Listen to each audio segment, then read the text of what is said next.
27 décembre. Apocalypse chapitre 18, versets 1 à 24. Après cela, j'ai vu un autre ange descendre du ciel. Il était né en grand pouvoir, et toute la terre fut illuminée du rayonnement de sa gloire. Il cria d'une voix forte.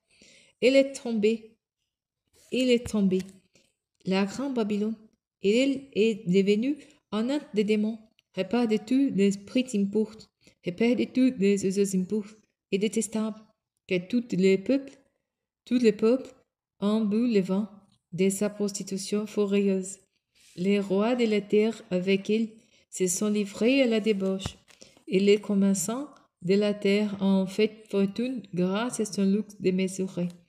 Puis j'entendis encore une autre voix venant du ciel qui disait: Sortez du milieu des membres de mon peuple, afin de ne pas participer à ses péchés et de ne pas être frappé avec ils des fleuves qui vont l'atteindre. Car ces péchés se sont amoncelés jusqu'ici, et car ces péchés se sont amoncelés jusqu'ici, et Dieu s'est souvenu de toutes ses actions injustes. Traitez-la comme il a traité les autres, par là, au double de ses méfaits. Et dans la coupe où il donnait à boire aux autres, versez-lui un misture de force pour le fort. Autant il a vécu dans la splendeur et le luxe, autant donné-lui des tourments et des malheurs. Je trône ici en reine, disait-il. Je ne suis pas veuve. Non, jamais je n'ai connaître les deux. Voilà pourquoi un seul jour, elle verra tous les fleuves fondre sur elle, épidémie de famine. Et même sera consumée par le feu, que le Dieu qui a prononcé la sentence serait un puissant Seigneur. Alors les rois de la terre qui ont partagé sa vie de débauche et de luxe pleurant et se lamenteront sur elle, en voyant monter la fumée de la ville embrasée. Ils se tiendront à bonne distance, de peur d'être atteints par ces tourments. Malheur jamais-ils la grande ville de Babylone, ville et puissante. Un heure a suffi pour l'exécution de ton jugement. Les marchands de la terre, eux aussi, pleurant et menant de sur elle, qu'il n'y a plus personne pour acheter leurs marchandises. Leurs cargagnons d'or, l'argent, des pierres précieuses et des perles, leurs étoffes des fans, des pourpres, des soyeux et des écarlates, leurs bois aromatiques et leurs bibelots d'ivoire. Tous les objets en bois précieux, en bronze, en fer et en marbre.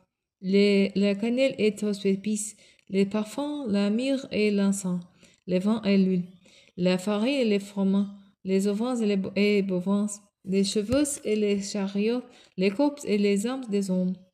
Les objets de tes passions ont fut bien loin de toi. Raffinement et splendeur sont perdus pour toi. Plus jamais on ne les retrouvera. Les marchands qui s'étant enrichis par leur commerce, avec ils s'éteindront à bonne distance, de peur d'être atteints par ces tourments. Ils pleureront et mèneront d'eux. Ils diront: quel malheur, la grande ville qui s'est drapée des fanons, des poupes et des calères, parée des bijoux d'or, des pierres précieuses et des perles. Et en or, tant de richesses ont été réduites à néant. Tous les capitaines des bateaux et leurs prisonniers, les marins et tous ceux qui vivent du trafic soumis, se tenant aussi à bonne distance et se répandant en crise à la vue de la fumée qui montait de la ville embrasée, disant: quelle ville pouvait rivaliser avec la grande cité?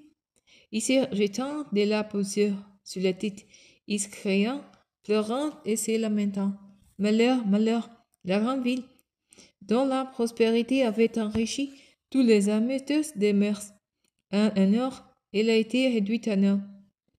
Réjouis-toi de sa ruine, et vous, même des peuples saints, apportez prophète, réjouissez-vous, car en la jugeant, Dieu vous a fait justice. Alors un ange puissant prit un pierre semblable à une grosse mer et la jeta dans la mer en disant: ainsi, avec la même violence sera précipitée Babylone, la grande ville, et on ne la retrouvera plus. Ah, Babylone, on n'entendra plus chez toi la musique des harpistes et des chanteurs. Ni flûte ni trompette ne résonnera plus dans tes murs. On n'y verra plus d'artisans d'un grand métier. Le bruit de la meule s'éteindra pour toujours. Les lumières de la lampe n'y brillera plus. Le jeune époux et sa femme ne s'y feront plus entendre.